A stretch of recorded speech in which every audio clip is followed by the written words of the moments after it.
April 24 ಅಂದು ಎಲ್ಲ ಕನ್ನಡಿಗರಿಗೂ ಅವರದೇ ಹುಟ್ಟುಹಬ್ಬವೆಂದು ಸಂಭ್ರಮ. ಏಕೆಂದರೆ ಅಂದು ಅವರ ಆರಾಧ್ಯ ದೈವ ವರನಟ ಡಾಕ್ಟರ್ ರಾಜ್ಕುಮಾರ್ ಅವರ ಜನ್ಮದಿನ. ಡಾಕ್ಟರ್ ರಾಜ್ಕುಮಾರ್ ಹುಟ್ಟಿದ ಹಬ್ಬವೆಂದರೆ ಎಲ್ಲ ಕನ್ನಡಿಗರಿಗೂ ಹಬ್ಬದ ಸಂಭ್ರಮ.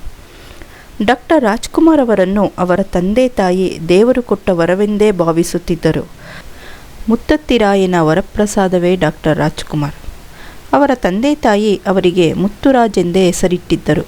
ಚಿತ್ರರಂಗ ಪ್ರವೇಶಿಸಿದ ಮೇಲೆ ಅವರು ರಾಜ್ಕುಮಾರ್ ಆದರು, ಜನಪ್ರಿಯರಾದರು, ಎಲ್ಲರಿಗೂ ಪ್ರೀತಿಪಾತ್ರರಾದರು ಮತ್ತು ಡಾಕ್ಟರ್ ರಾಜ್ಕುಮಾರ್ ಆದರು. ಅಭಿಮಾನಿಗಳಲ್ಲಿ ದೇವರನ್ನು ಕಂಡರು. ಕೊನೆಗೆ ಅಭಿಮಾನಿಗಳ ಪಾಲಿಗೆ ಇಂದಿಗೂ ದೇವರಾಗಿಯೇ ಉಳಿದಿದ್ದಾರೆ. ಇವರ ಅಭಿಮಾನಿಗಳು ಡಾಕ್ಟರ್ ರಾಜ್ಕುಮಾರ್ ಅವರನ್ನು ಪ್ರೀತಿಯಿಂದ ಅಣ್ಣವರು ಎಂದು ಕರೆಯುತ್ತಿದ್ದರು.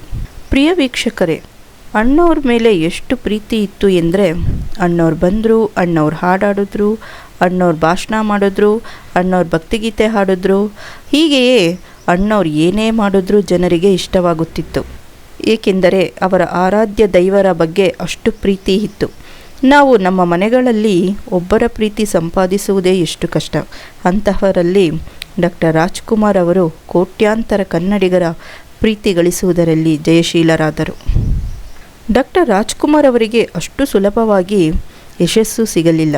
ಅವರೂ ಕೂಡ ನಾಟಕ ರಂಗದಿಂದ ಚಿತ್ರರಂಗಕ್ಕೆ ಬಂದು ತುಂಬ ಶ್ರಮಪಟ್ಟು ಕಲಾ ಸೇವೆಯೇ ಜೀವನದ ಗುರಿ ಎಂದು ಭಾವಿಸಿ ಎರಡೊತ್ತು ಊಟಕ್ಕಾಗಿ ಹಗಲು ರಾತ್ರಿ ಕಷ್ಟಪಡುತ್ತಿದ್ದರು.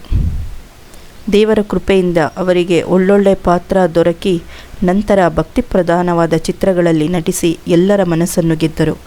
ಕೆಲವರು ರಾಜ್ಕುಮಾರ್ ಅವರನ್ನು ಅವಿದ್ಯಾವಂತ, ದನ ಕಾಯೋನು, ಓದು ಬರಹ ಬರದೇ ಇರೋನು, ಇಂಗ್ಲಿಷ್ ಬರಲ್ಲ ಎಂದು ಟೀಕಿಸುತ್ತಿದ್ದರು. ಇದಕ್ಕೆ ಡಾಕ್ಟರ್ ರಾಜ್ಕುಮಾರ್ ಅವರು ಆಪರೇಷನ್ ಡೈಮಂಡ್ ರಾಕೆಟ್ ಚಿತ್ರದಲ್ಲಿ ಇಫ್ ಯು ಕಮ್ ಟುಡೇ ಈ ಹಾಡನ್ನು ಇಂಗ್ಲಿಷ್ನಲ್ಲಿ ಹಾಡಿ ಟೀಕಿಸಿದ ಜನರಿಗೆ ಸರಿಯಾಗಿ ಉತ್ತರ ಕೊಟ್ಟರು. ಇನ್ನೊಂದು ಉದಾಹರಣೆ ಎಂದರೆ, ಡಾಕ್ಟರ್ ರಾಜ್ಕುಮಾರ್ ಅವರಿಗೆ ಸಂಸ್ಕೃತ ಬರಲ್ಲ, ಚಿತ್ರದಲ್ಲಿ ಹೇಗೋ ಹಾಡಿದ್ರು ಎಂದು ಒಬ್ಬ ವ್ಯಕ್ತಿ ಪರೀಕ್ಷಿಸುವುದಕ್ಕಾಗಿ ನ್ಯಾಷನಲ್ ಕಾಲೇಜ್ ಮೈದಾನದಲ್ಲಿ ನಡೆದ ಒಂದು ಸಮಾರಂಭದಲ್ಲಿ ಕವಿರತ್ನ ಕಾಳಿದಾಸ ಚಿತ್ರದಲ್ಲಿ ಹಾಡಿರುವಂತಹ ಮಾಣಿಕ್ಯವೀಣ ಈ ಸ್ತೋತ್ರವನ್ನು ತುಂಬಿದ ಜನ ಸಮೂಹದಲ್ಲಿ ಹಾಡುವಂತೆ ಕೇಳಿಕೊಂಡರು. ಆದರೆ ಆ ವ್ಯಕ್ತಿಗೆ ಗೊತ್ತಿರಲಿಲ್ಲ ಡಾಕ್ಟರ್ ರಾಜ್ಕುಮಾರ್ ಅವರು ಯಾವ ಹಾಡನ್ನೂ ಪುಸ್ತಕ ನೋಡಿಕೊಳ್ಳದೆ ಹಾಡುತ್ತಿದ್ದರು. ಅಂದು ಡಾಕ್ಟರ್ ರಾಜ್ಕುಮಾರ್ ಅವರು ಆ ಕಾರ್ಯಕ್ರಮದಲ್ಲಿ ಆ ಹಾಡನ್ನು ಹಾಡಿ ಅವರಿಗೂ ಕೂಡ ಉತ್ತರ ಕೊಟ್ಟರು. ಪ್ರಿಯ ವೀಕ್ಷಕರೇ, ನಿಮಗೊಂದು ವಿಚಾರವನ್ನು ತಿಳಿಸಲು ಬಯಸುತ್ತೇನೆ. ಭಾರತೀಯ ಚಿತ್ರರಂಗದಲ್ಲಿ ದಿಗ್ಗಜರುಗಳಾದಂತಹ ಲತಾ ಮಂಗೇಶ್ಕರ್, ಕಿಶೋರ್ ಕುಮಾರ್, ಡಾಕ್ಟರ್ SP ಬಾಲಸುಬ್ರಹ್ಮಣ್ಯಂ, ಯೇಸುದಾಸ್ ಇಂತಹ ಮಹಾನ್ ಗಾಯಕರೇ ಪುಸ್ತಕವನ್ನು ನೋಡಿಕೊಂಡು ಹಾಡುತ್ತಿದ್ದರು. ಚಿತ್ರರಂಗದ ಇತಿಹಾಸದಲ್ಲೇ ಪುಸ್ತಕವನ್ನು ನೋಡಿಕೊಳ್ಳದೆ ಹಾಡುತ್ತಿದ್ದ ಏಕೈಕ ಗಾಯಕ ಎಂದರೆ ನಿಮ್ಮೆಲ್ಲರ ವರನಟ ಗಾನಗಂಧರ್ವ ಡಾಕ್ಟರ್ ರಾಜ್ಕುಮಾರ್.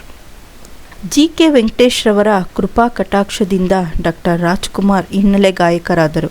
ಸಂಪತ್ತಿಗೆ ಸವಾಲ್ ಚಿತ್ರದ ಮೂಲಕ ಪ್ರಧಾನ ಗಾಯಕರಾದರು.